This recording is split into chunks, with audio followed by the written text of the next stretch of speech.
नमस्कार दोस्तों, academy of accounts and computer education में आपका स्वागत है। दोस्तों, अपने सफर को आगे बढ़ाते हुए आज एक नया एग्जाम्पल लेंगे डेबिट क्रेडिट के रूल में, डेबिट क्रेडिट की एंट्री में।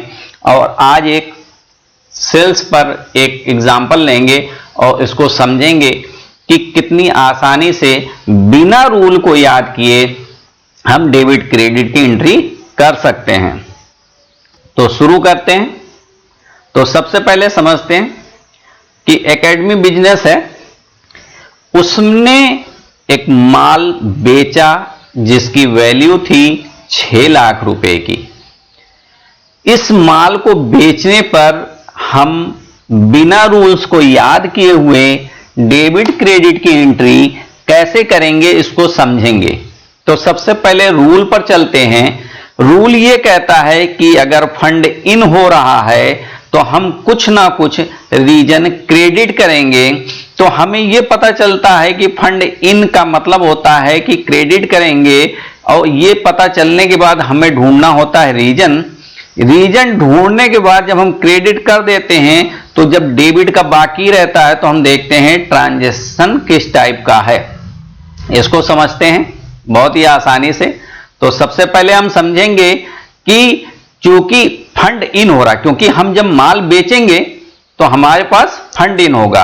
अब सबसे पहले आपको यह समझना है कि कोई भी जो ट्रांजैक्शन होता है उसकी वजह से या तो फंड आपके पास आ गया होगा या उस ट्रांजैक्शन की वजह से फंड भविष्य में आएगा। तो यहां पर चूंकि अभी नगद लेन देन के बारे में हम सीख रहे हैं और उसको समझने की कोशिश कर रहे हैं, तो हम यहां देखते हैं कि हमने माल बेचा जिसकी वजह से 6 लाख रुपए का फंड हमारा इन हुआ है। और रूल्स ये कहता है कि जब फंड इन होता है तो रीजन को हम क्रेडिट करते हैं। तो अब रीजन को जब क्रेडिट करते हैं तो इसके लिए हम दो बातों का ध्यान रखेंगे। सबसे पहले कि फंड क्यों आ रहा है या इस ट्रांजैक्शन की वजह से फंड क्यों आएगा।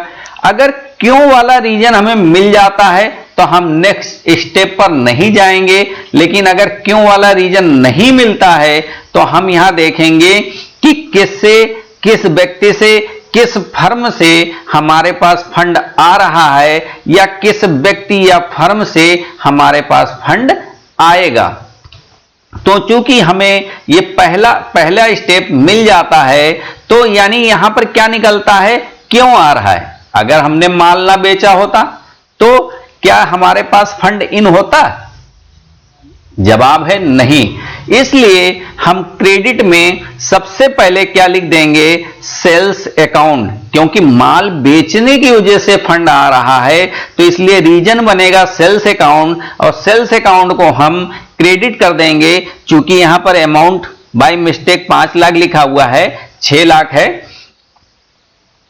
अब डेबिट साइड के लिए, अब चूंकि हमारी क्रेडिट की लाइन पूरी हो गई, अब डेबिट की लाइन पूरी करने के लिए हमें दूसरे रूल पर चलना होगा। दूसरा रूल क्या कहता है कि ये ट्रांजैक्शन नगद है या उधार। तो हम देखते हैं कि ये ट्रांजैक्शन नगद है, क्योंकि हमने जैसे ही माल परचेज किया उसके बदले में 6 लाख रुपए का हमने भुगतान नगद कर दिया। तो हम जब नगद भुगतान किया जाता है तो या तो वो कैश से पेमेंट किया जाएगा या बैंक के द्वारा पेमेंट किया जाएगा। अगर कैश के द्वारा पेमेंट किया जाएगा तो जो भी लाइन खाली है उसमें कैश फिल कर दिया जाएगा, या बैंक के द्वारा पेमेंट किया जाएगा तो उस लाइन में हम बैंक अकाउंट लिख देंगे। तो चूंकि यहां कैश पेमेंट किया गया तो कैश पेमेंट डेबिट हो गया। इस प्रकार से बहुत ही आसानी से रूल्स को याद किए बिना हम डेबिट क्रेडिट की एंट्री कर सकते हैं। तो आज के लिए इतना ही दोस्तों, फिर नए वीडियो ट्यूटोरियल साथ हाजिर होंगे। तब तक के लिए नमस्कार।